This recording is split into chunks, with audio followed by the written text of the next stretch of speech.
আসসালামু আলাইকুম, আশা করি সবাই ভালো আছেন। তো আজকে আমি আমার ছাগলটাকে গোসল করে দিতেছি এই কারণেই, এর গায়ে কি পরিমাণ আসলে উকুন আর আঠলি ধরছে। আমি এত কিছু খাওয়াই, এর কোনো উন্নতি নাই।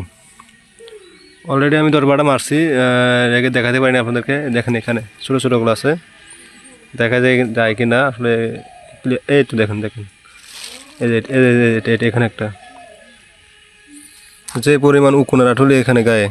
তো ছাগলটা মোটাটা হবে কেমন, সব খেয়ালায় এ যা খায়। তো আজকে গোসল করে দিব ভালো করে একটু, তো এরপর আমি আবার গোসল করে দিব।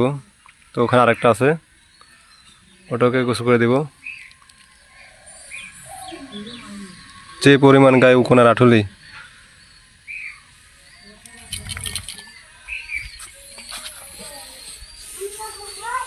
একটু ভেজা রাখছি একটু উল পাউডার দিয়ে। কিছুক্ষণ থাকার পরে বোঝা যাবে আসলে কি হয়। এই যে একটা আঠলি, এই যে একটা আঠলি দেখেন,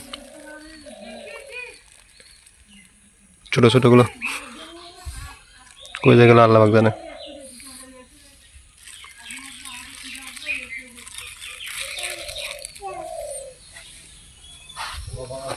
এখানে আরেকটা আছে, একে দেবো একটু করে গোসল করে।